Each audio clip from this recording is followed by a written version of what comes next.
Year, ladies and gentlemen. Welcome to another episode of Sawdust Nation Podcast. I believe this is episode 80? 80. 80s for the ladies. That's right.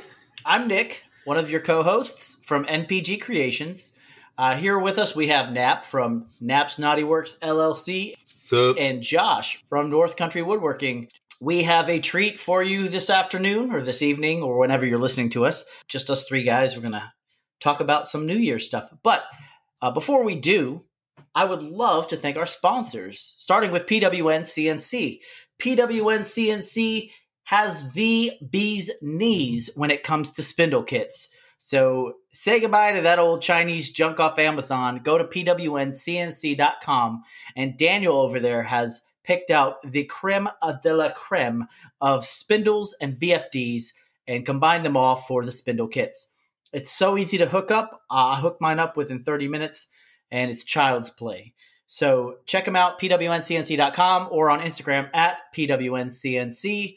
And for 10% off your order that includes spindle kits, use promo code SawdustNation. Next, we have Totalboat.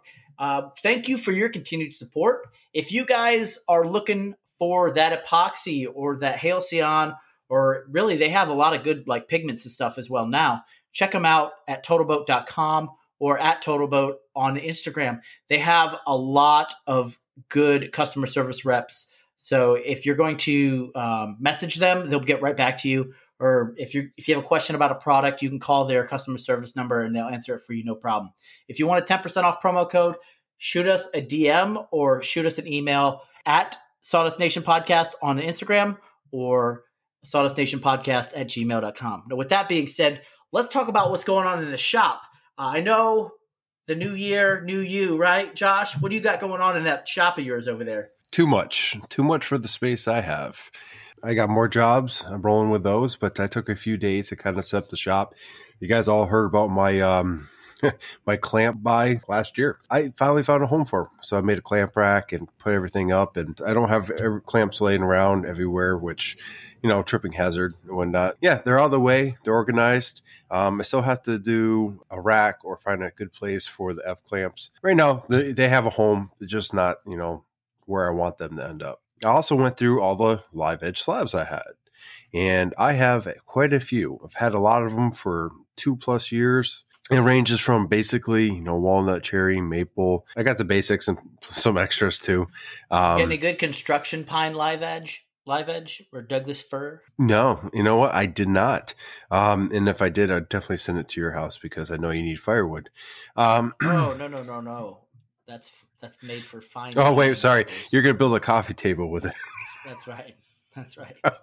And if you don't know what I'm referring to, go listen or watch the live that we did today. We were joking around about some live edge pine coffee tables. But dipping in a little more into the shop. So I went through all the live edge, and I kind of determined which ones are going to be cut up and used as cutting board material, and then some coffee tables and other stuff. I got to clean up a cookie that is about 4 feet in its widest, and it's maple. It has 4 inches in its thickest and about 2.5 in its thinnest side. A little lopsided. Sounds like me. Yep.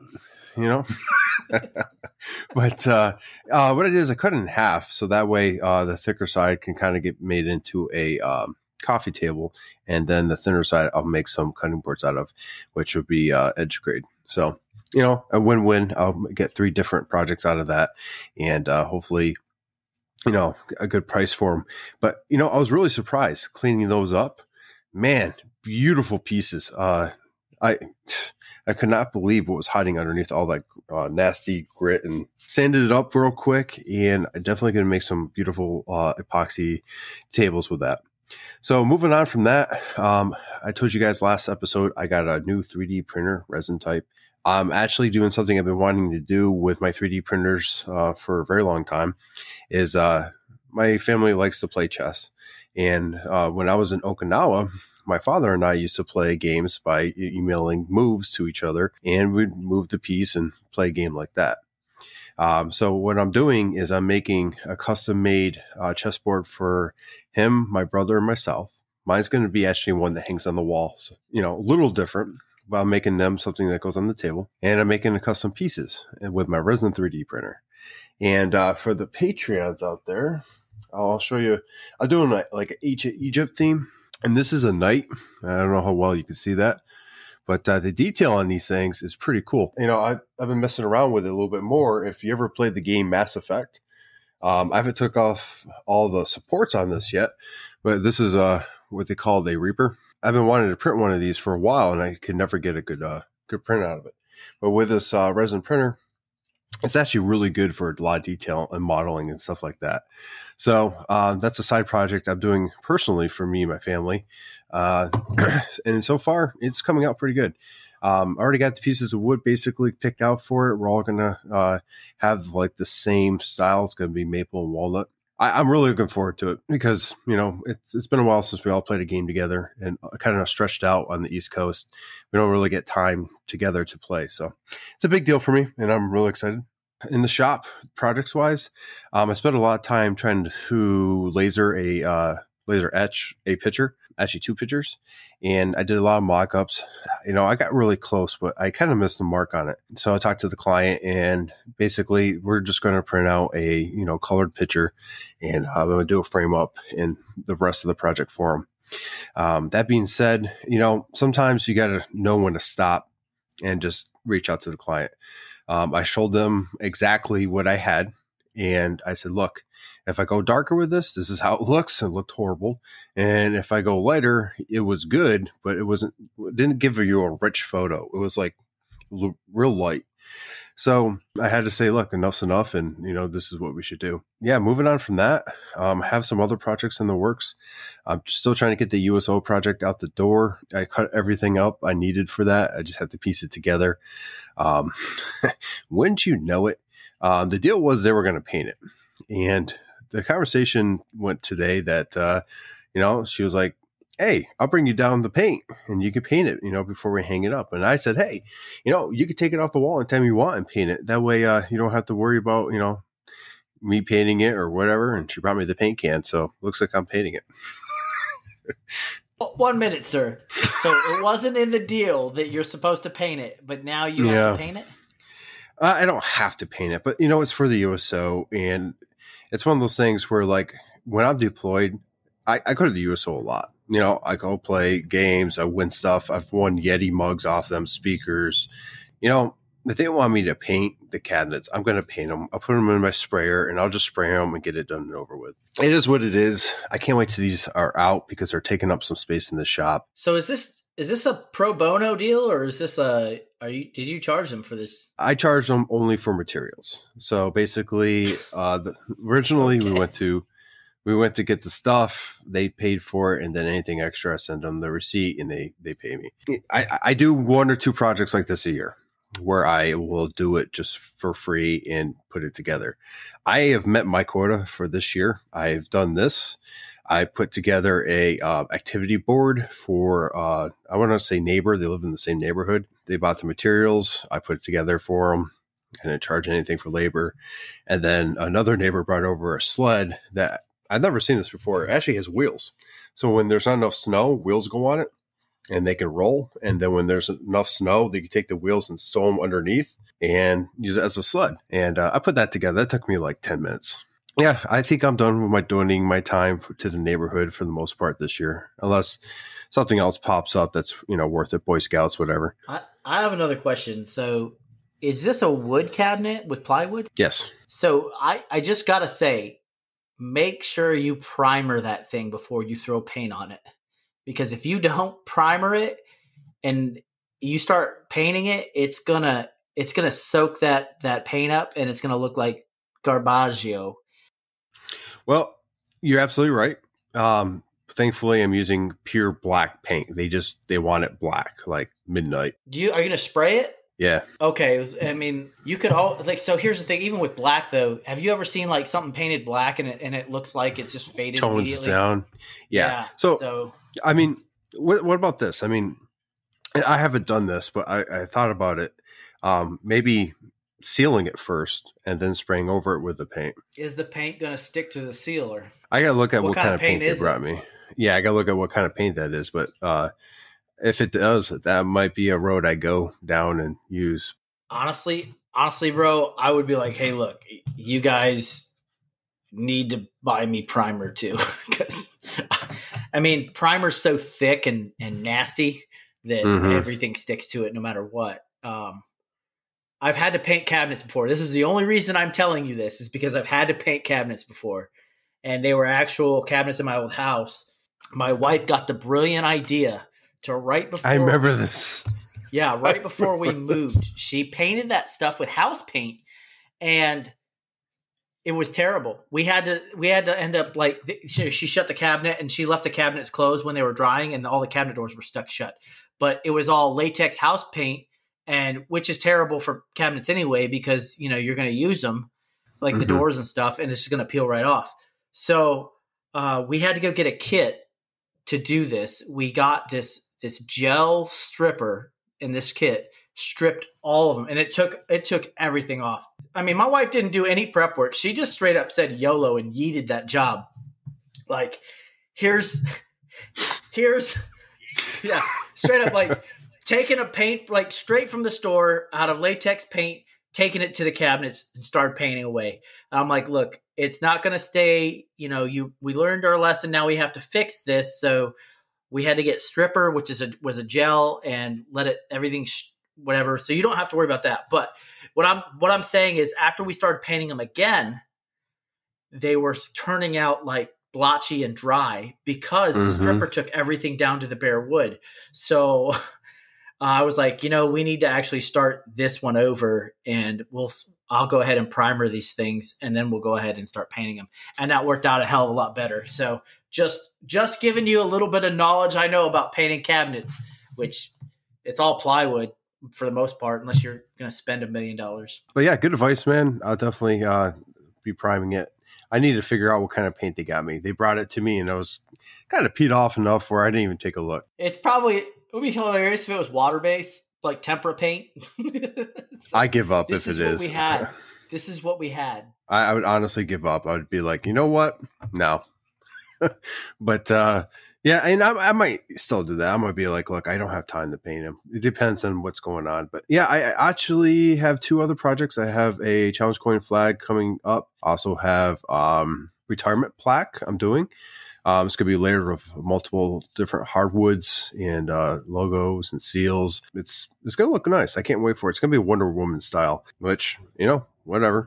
I got a dog crate topper that someone paid me for today. They said, hey, have it done, by the end of the month, beginning of the month. I have a few other projects I'm trying to finish up in the shop, but that's about it. I have some side projects. I'm going to build another desk actually for this area right here, because I'm taking over kind of the house as well. We have the glow forge off to my left, and then there'll be a desk here for like shipping and putting things together and painting and like the 3D printer stuff that's over here on my right. And then the desk I'm curling on would be like the computer stuff, and that'll be where the tree is back here with the Santa Claus staring at me creepishly. Wife is doing more makerism. She's seeing the need for a little bit more room. Using the kitchen table is great for doing some projects, but doing a lot of projects, it's not so great. Some changes. I also went ahead and used some birthday money to grab myself a air filtration system for the shop. I have one, but it's older model. It works, but I need something a little bit more because I'm generating quite a bit of dust. Got some great tools for my birthday. Yeah, it's been busy, man. I've been doing a lot. My wife's been doing a lot. It's just one of those things where we just keep trucking at it, trying to get things knocked out. Yeah, that pretty much wraps up what's going on in my shop in a broad stroke. So we're going to go ahead and toss it over to Nap, because I know he's been jobbing it too. Dude, jobbing is an understatement. Like, it's funny, as soon as like you open the doors back up to, hey, I'm taking orders again, it's like, Nap, we need you. Yep. Yeah, I'm like, Jesus. Now, mind you, I'm totally cool with it, because, with this week being my last week of leave, I'm able to kind of get a head start on the projects that are due like mid-January, early February type thing. I'm actually going to grab my planner here, because I realize that I have a pretty good memory for the most part, but when it comes to like due dates and things and having projects that are similar, I need to know like, okay, this client needs this on this day, and this client over here needs the same thing but on this day. So I'm making sure like that I'm prioritizing properly, if you will. But see, for the month of Jan, I love the planner, man.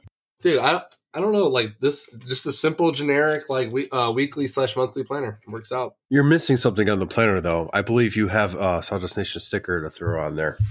Oh yeah, it's right here. Yep, there you go. But yeah, so this month, let's see. So cutting board's already at the door. We talked about that beforehand, or no, we didn't even talk about it being done, did we? I don't think so.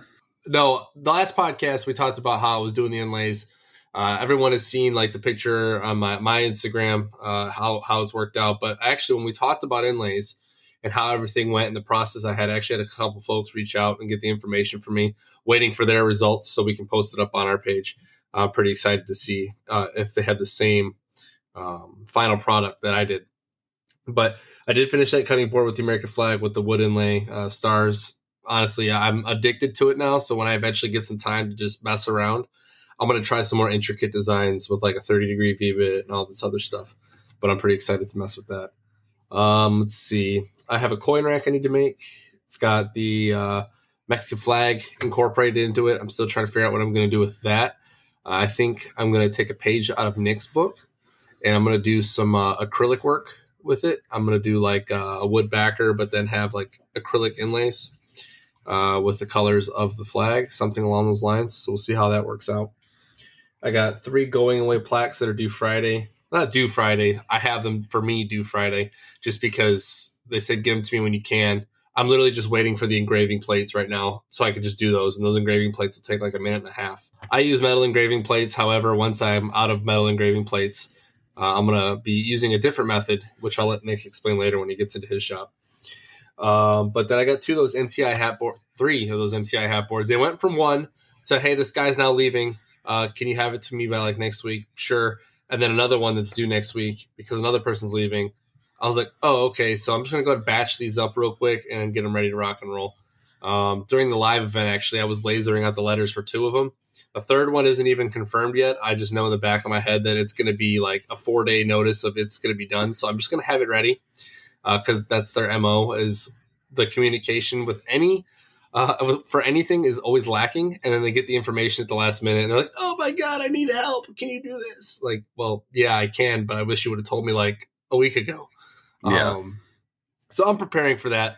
I got 2 hat stands to make. It was 1. Now it's 2.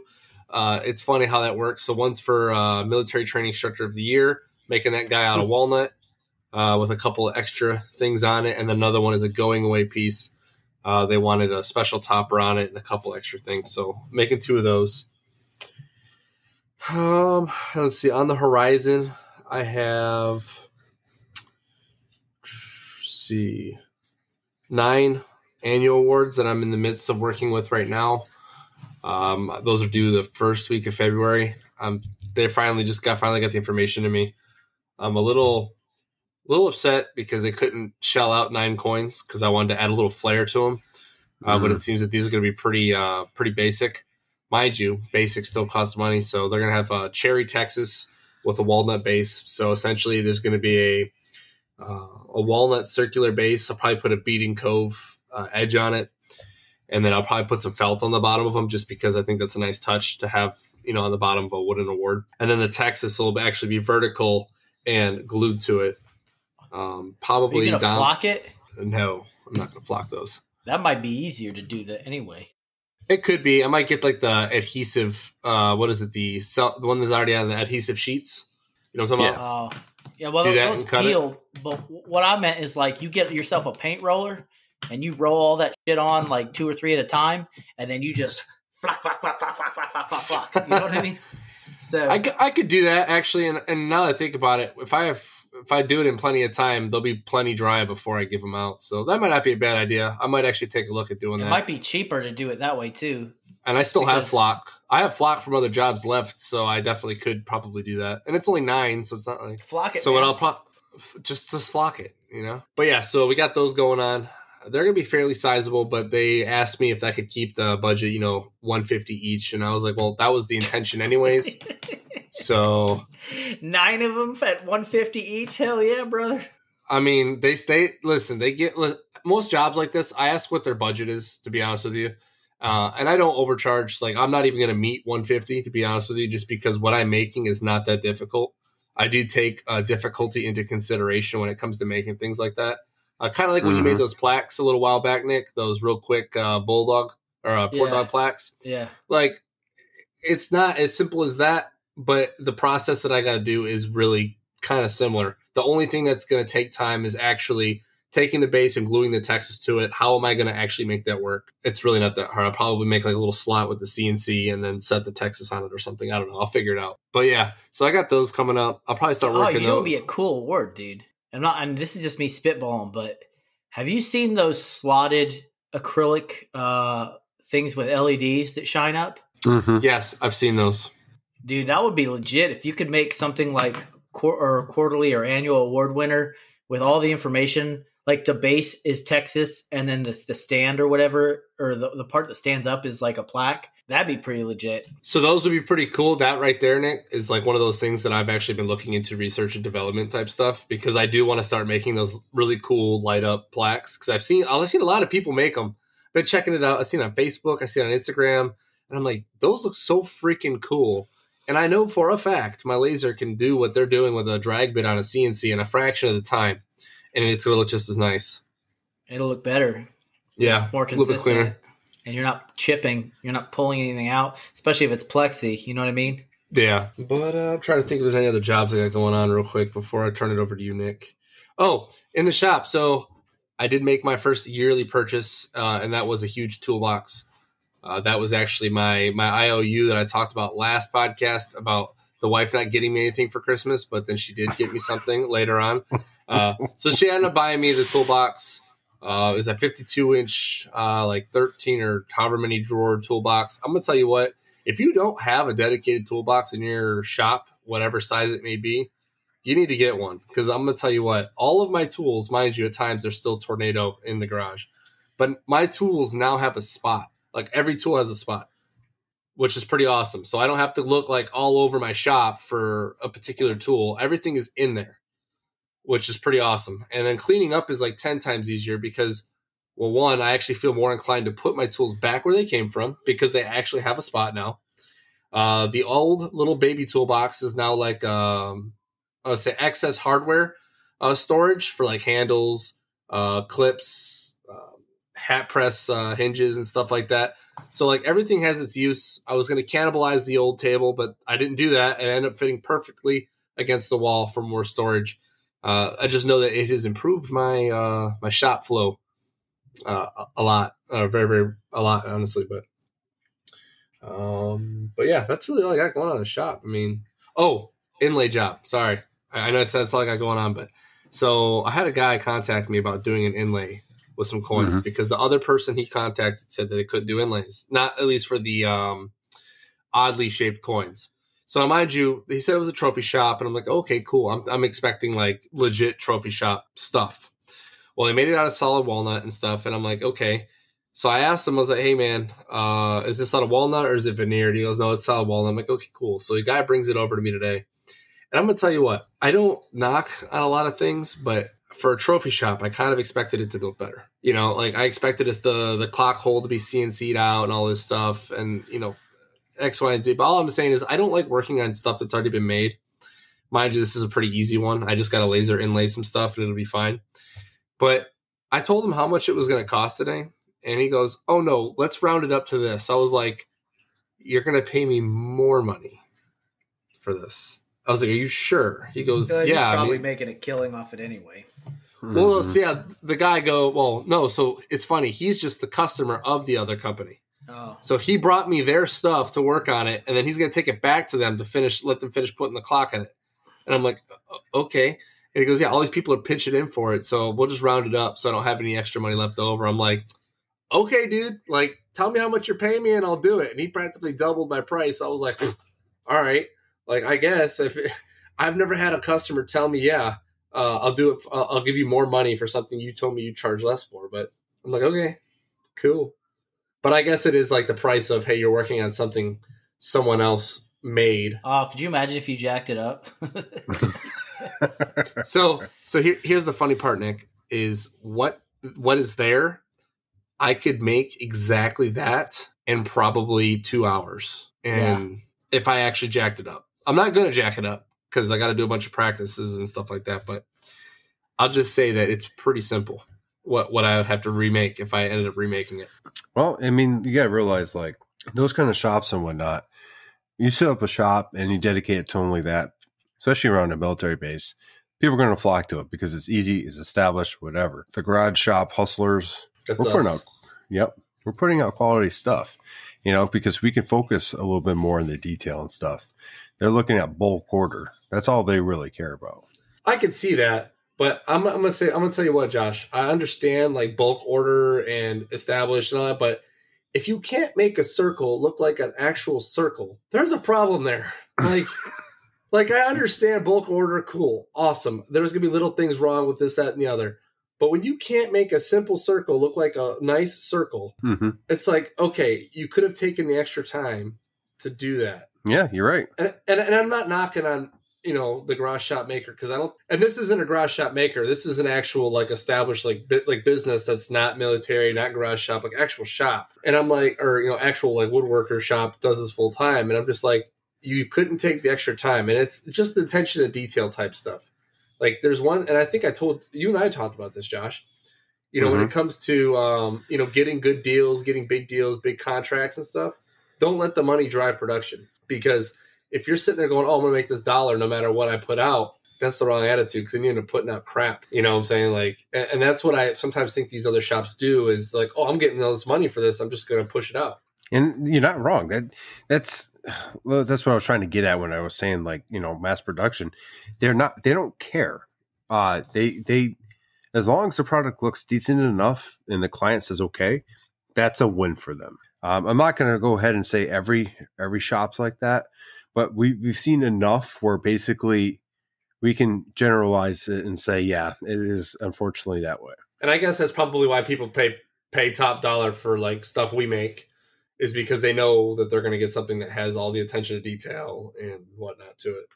And not to steal your, what you're talking about, but I've had clients reach out to me and they show me an Etsy post, and it's like $25 for whatever.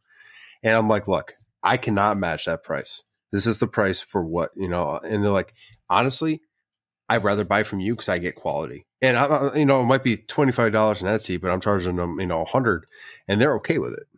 I hate that. I hate that with a freaking passion. Oh, I can buy this flag on Etsy for $65. Oh, okay, yeah, cool, but go ahead and buy that and tell me what it looks like. Yeah, I agree, man. The dog topper project that I mentioned earlier when I was talking about my shop, they showed me an Etsy post. They're like, the cheapest we could find was this price. And I'm like, okay, well, this is my price. And they ended up wanting it. Like, it is what it is. And we have a different market. I mean, we're dipping into other markets, but what it comes down to is our quality is going to speak for itself, and we're going to get the business because of that. I'm going to tell you what, man. I had someone approach me about a freaking Ranger tab. Told me that they found this one dude. He sold it on Etsy for like $89 or something like that, and I sold it for like $100. I don't know. Yeah, man, you probably do so much better than that guy. I'm telling you. Probably. Dude, I tell you what, man, better quality. But on that note, let's shuffle it over to that guy. Nick, what you got going on in your shop, man? Oh, well, just took another order today for tabs. 3 of them. Seriously, and they're up where Josh. They're up at Fort Dix. I'm start selling tabs. Oh my gosh! Anyway, why don't you?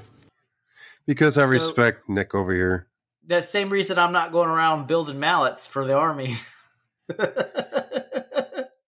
Easy enough. Or hat presses. Yep. So check it out. I did a flag carve today, but I did a little bit different. I had an order going to Dover Air Force Base, Delaware, for a gentleman who is getting out of the Air Force. They wanted, the way I used to do it, right, was the entire flag was carved on the CNC using various different bits, various passes, whatever. And I got the effect that I wanted. It was two-tone. It was black and wood grain. But today, what I did was I carved the flag, and then just the flag, though. I didn't do any of the ornamentation or any of the like the lettering or text for the like the farewell message or anything.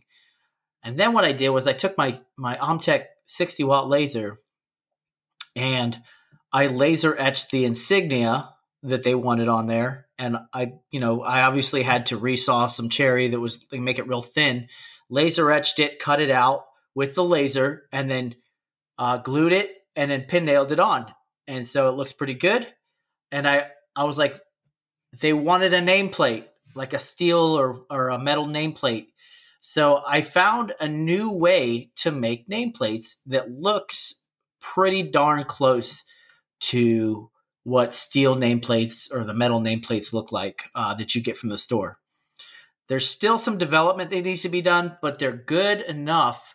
And I don't want to say good enough like it's shoddy work, but it was good enough to where it looked like it was professionally done.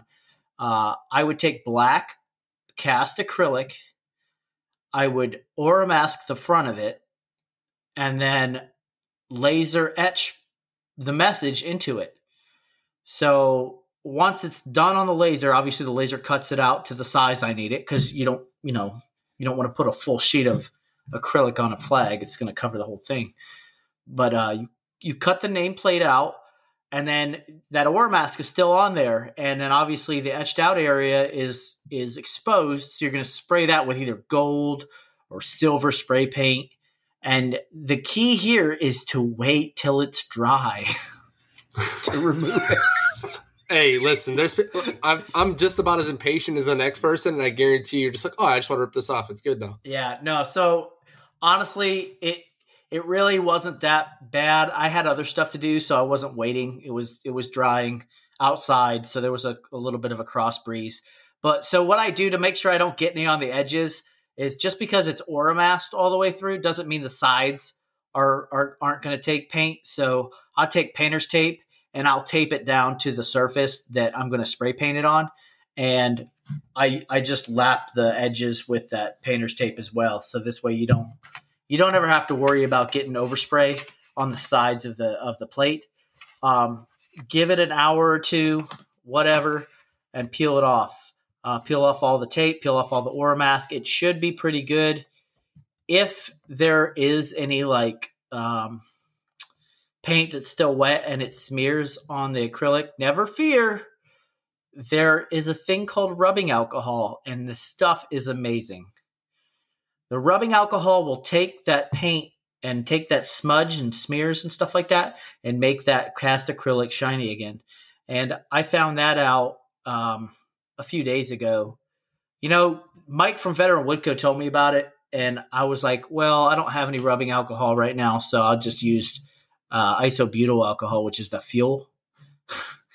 Didn't work. That jacked it all up, so you got to use rubbing alcohol for it.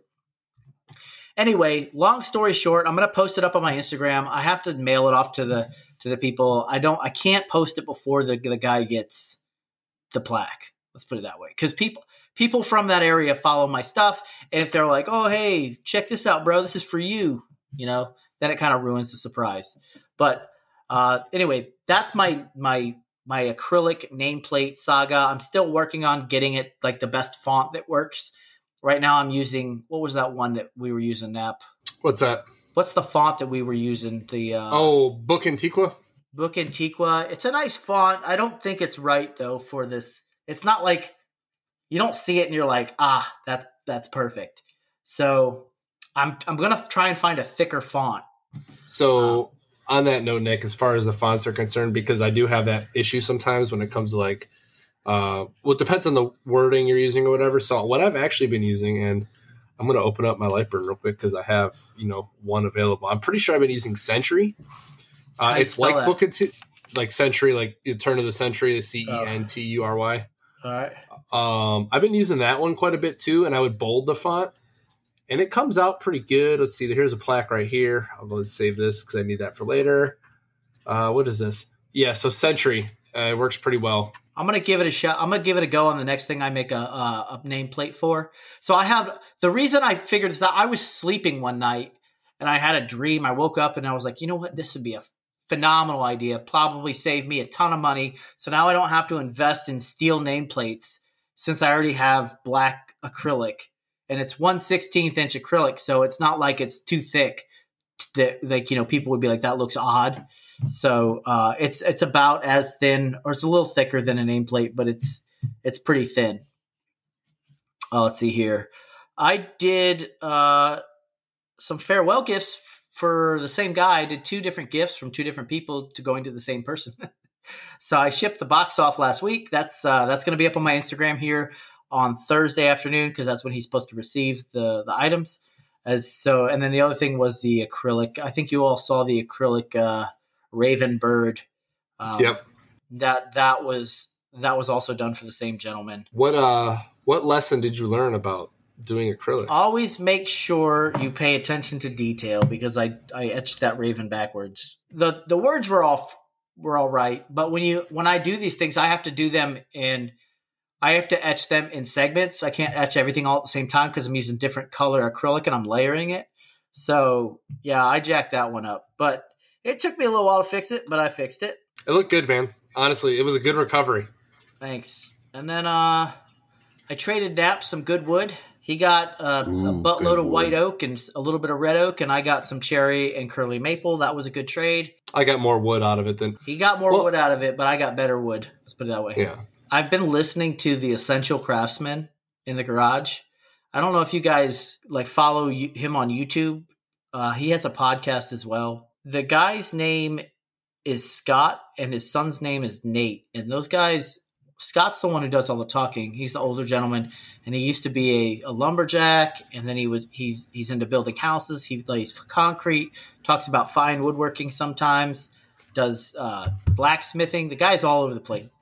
He's a wealth of knowledge. Anyway, their videos are so easy to listen to during while you're in the shop that it's almost like frustrating when they're over, because you're like, man, what else am I going to find to listen to, right? I don't know, Sawdust Nation. Well, yeah, I always listen to that, but I don't always go I don't listen to it over and over again. So Hill Country Wood Shop here in San Antonio reached out to me a few weeks back to make. Actually, he made cutting boards. I think I mentioned this before. He made some cutting boards, and he wanted to have the Texas A&M letters etched out on them. So I did that. I made sure that both my CNCs at the time were working and on full force. So those turned out great. He sent me the finished pictures. They look fantastic. Hopefully his customers like them.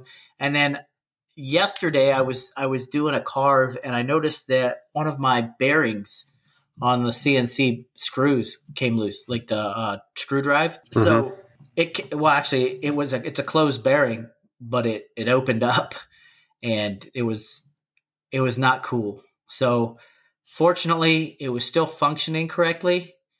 Meanwhile, the vibrations had shimmied out 2 of the bolts to the stepper motor while that was going on. So they're not the good vibrations; they were the bad. Yeah, yep, bad vibrations on that one. So once the carve was over, obviously I wasn't going to stop the carve mid-carve. If it was still working, I was going to let it go as far as it could, right? YOLO. Right? I yeeted that one. So after I did that, I stopped it. After it was over, after the carve was over, I stopped it, and then I addressed the issue. Apparently, I did something wrong, and I tightened a bolt too much, because now one of the screws is really tight against the stepper motor. I think it's friction with the mechanisms that turn. I've had this problem before. I just have to put some spacers in there, i.e. washers. But I think I'll be all right here coming soon.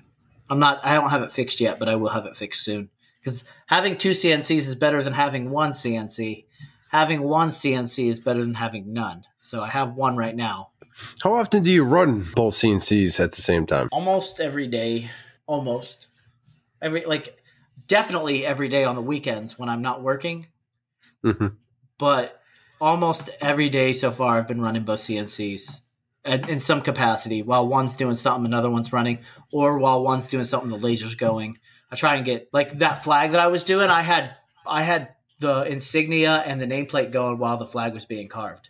So nice. Do you have 3 computers in the garage now, or is it you still running off 2? I have 2 computers in the garage, so I can run 2 machines at the same time. Actually, I can run 3 machines at the same time. If I start the laser first, and then, because I don't have to be connected to the laser. It doesn't have to stay connected to the computer. Then I can move the computer over to the CNC and start the CNC job.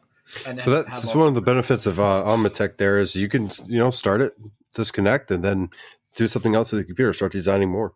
So honestly, you don't even need to worry about that. If you have Cat wire, you can do it. Was it Cat 5 wire? You can connect to the Ethernet. Ethernet, as well as if you design your design and you put it on a flash drive, it will plug into the laser and you can pull it from that on the Ruida controller.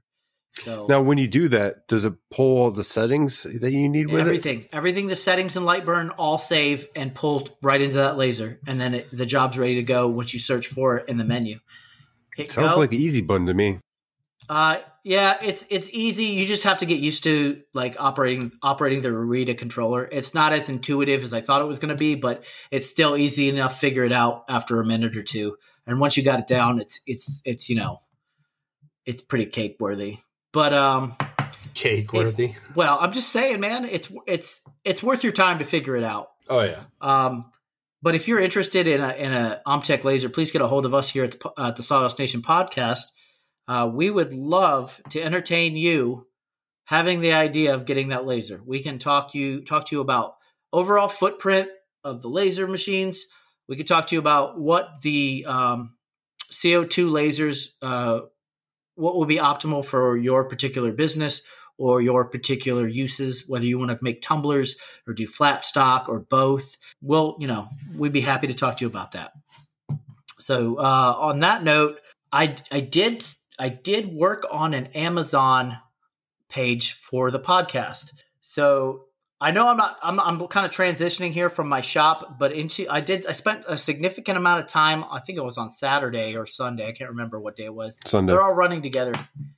But I built a web page where I aggregated a lot of the equipment and the materials and the glues and all the stuff that we use in our shops for your viewing pleasure. So if you want to see what we make, go to our Instagram page and you can go to the link tree. And in that link tree, there's an Amazon link. You click on that and it should load a list of everything that we use in our shops or the equivalent of what we use in our shops. But I didn't put anything on there that hasn't been tested by somebody that, we know. It's on this podcast. Yeah. So that being said, if you feel so inclined and you need those supplies, click the link and buy from that link because it will benefit the podcast. And we would appreciate it very much so. Josh, what do you have to say? If you have any issues with the link not operating, say on your cell phone, there's usually an option to open it in a browser. Go ahead and do that, and it should work just fine. Just keep that in mind. It's still in work. If you have any products that you use that you'd like to have up on there, let us know. We'd love to try them out. And then if we agree, we'll throw it up there. Because more likely, if you're using that product, one of the three of us have at least tried it at some point in time.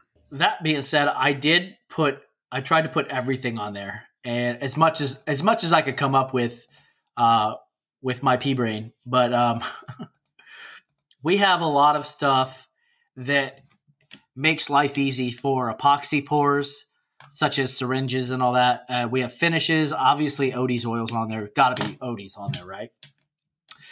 Some glue, some acrylic on there. But although I don't buy my acrylic from Amazon, it's the same acrylic that you're getting on Amazon, but the Amazon acrylic is just smaller sheets.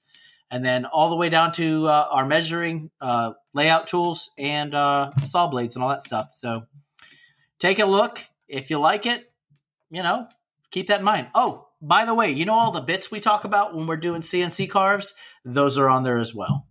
And if I forgot a couple, I apologize. I'll get them on there eventually. There's so many different types of bits you could be using. Honestly, if you have a question about that, we know that's what. If you have a question about bits, reach out to us. We can help you out as much as we can. Yeah, but so if you were wondering I remember we were talking about flush trim bits a couple episodes ago. And I mentioned the ultimate flush extra bit small. Yeah, well, it's a big piece of carbide. Anyway, I missed the joke. I apologize. I'm usually the one to make the joke, but you should probably check your phone, Nick. Anyway, that's all I really have for my shop. I appreciate the listeners. especially in our live event today. I think we had the most listeners today tune in during a live event. It was good. We had a lot of good stuff to give away. So I know that Liegh Ann James won a $25 gift card to Woodcraft, as well as Donald Starnes. He won a $25 gift card to Woodcraft. Mm-hmm. And then Leslie Carpenter won a nice square. And then obviously Mr. Victor won the Orca Abrasives giveaway today. So we've had plenty to give away, and they're actually really nice giveaways. So check it out on our live events. It's every Tuesday, or the first Tuesday of every month. And there should be events scheduled on Instagram or Facebook. I can't remember where. Events have been scheduled on Facebook, so you can go ahead and join that as a reminder. We always post a countdown too on Instagram, so you can go ahead and click on that. In addition to all that as well, you can expect there to be a link in our bio on Sawdust Nation Podcast. It literally says the YouTube live link, and I update that for every month. So you can go ahead and click on that. It takes you directly to the live. Make it easy for you guys. And also, I went ahead and added the Amazon link to the podcast notes from last episode. So when we do the new ones, it should flow over. So just so you guys are aware, it's there as well. So you could go to our link tree for that, or you could go into the actual podcast Buzzsprout page and find it with all of our mentions. Yeah, and just a note, if you haven't checked out the Sawdust Nation Podcast Instagram page, go ahead. There's a bunch of goodies up in there. Go into the link tree. We have so many different links you could check out. They'll take you to the Maker Community Project. They'll take you to the Amazon link we just mentioned. It will take you to the lives. It'll take you Patreon, to our sponsors. They usually have the code up there as well, so if you forget it. So, I mean, we try to make this as easy for you guys as possible because, during the podcast, we do spit out a lot of information and stuff, and we want to make sure that you guys, have it attainable to you. So, do we have any questions this week? No, I don't think we have any questions, but I do have some updates for some Instagram post action that we had. What was it? Yesterday, actually, or 2 days ago, maybe. So Josh and I had a healthy debate on, not really a debate, we really just had a good conversation on like the different finishes and things, going between Odie's oil and tried and true Danish oil. So we weren't necessarily, and I literally tried, I think like 6 or 7 times to make a video on this. And I was like, yeah, I don't like this. It just sounds dumb of me talking in front of a camera trying to do this. So I'd rather just do other podcasts where I can't take it back. So I did a comparison between the two products, and not a comparison as far as like which one's better and which one's not, which one's good, which one's bad, but rather just like absorption rates, I would say protection from water elements, things like that. Gotta have protection. So as far check the Amazon link. Yeah, check the Amazon link. They're both there. And so is that third thing. But as far as absorption rate, and I kind of figured this is what it was going to be because the Danish oil was a more oil substance, whereas the Odie's oil is more wax and oil, more wax than oil. However, Odie's does have actual oil that's deep penetrating oil, like it's more liquidy, like the Danish oil is. So yes, in this particular test, the Danish oil did penetrate the wood further, but they both give the same level of protection, that, at least from what I saw from my little bit of research there. Now, remember this, is that all finishes have their place in the shop. It's also based on the preferences of the maker.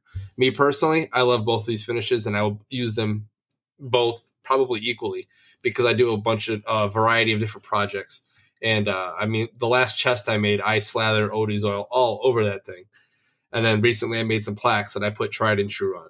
So, I mean, it just depends on what I'm making, I guess, and what I feel is needed on those particular projects. I have something to speak to that as well. So if you are laser etching walnut for a plaque or something that you want to have readable and legible, like a legible burn, I have found that walrus cutting board oil is lighter than Odie's and tried and true.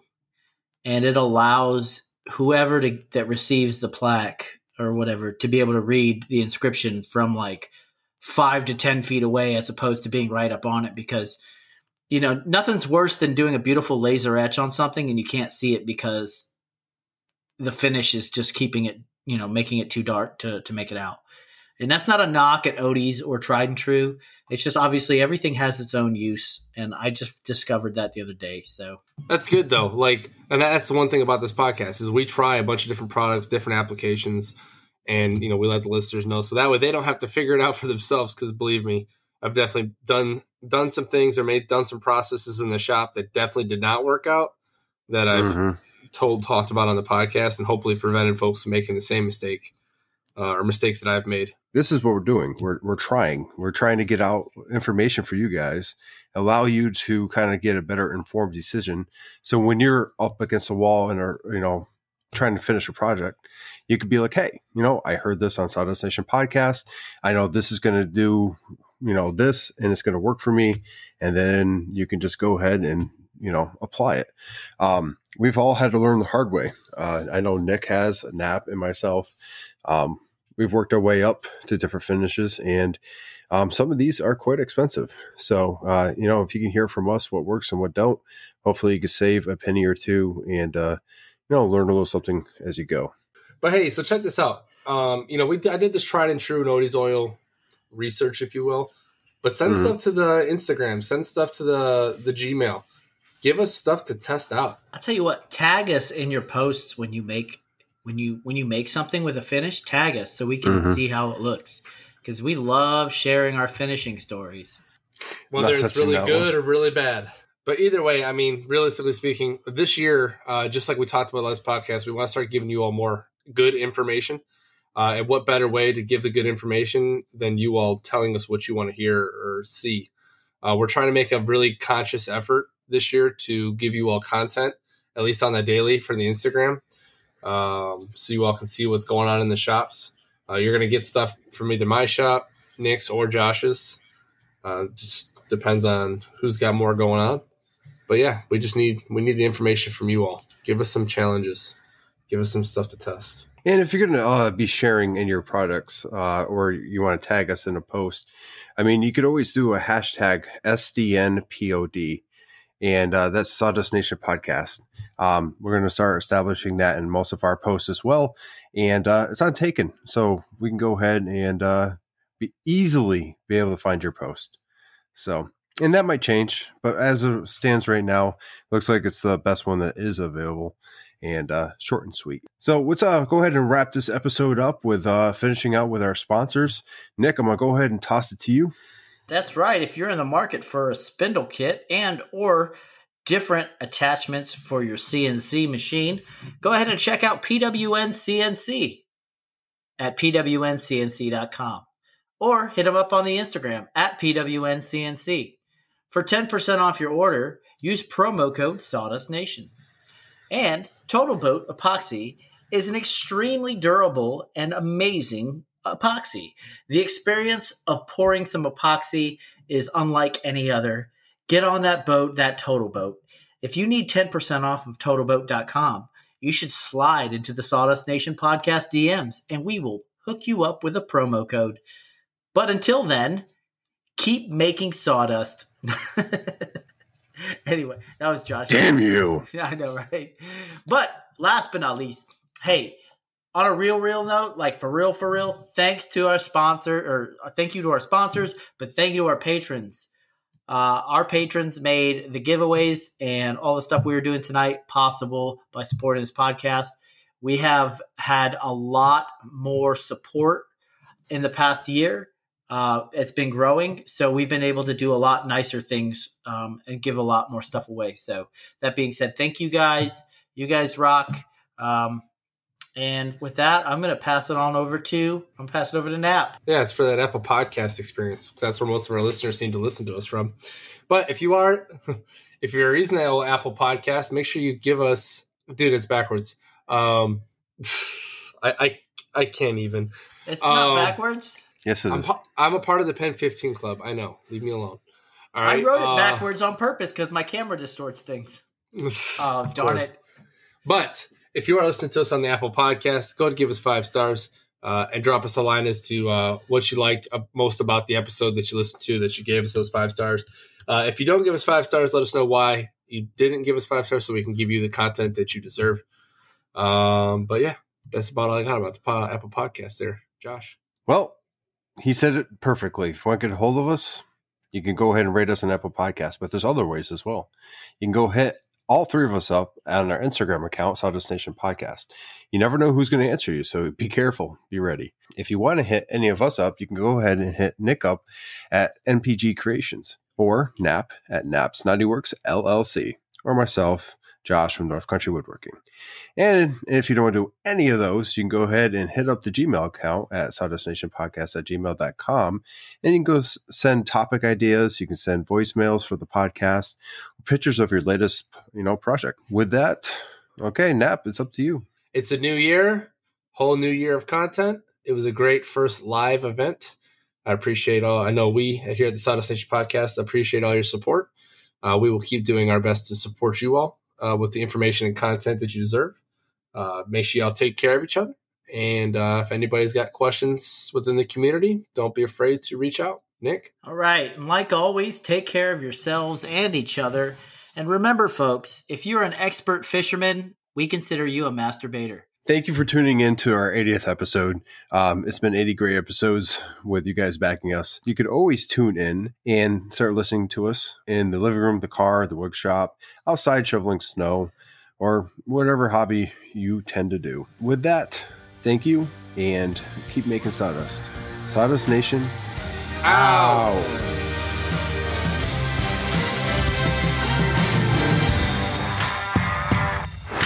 It was either that joke or what does the sign on an out-of-business brothel say? Beat it. Get it? We're closed.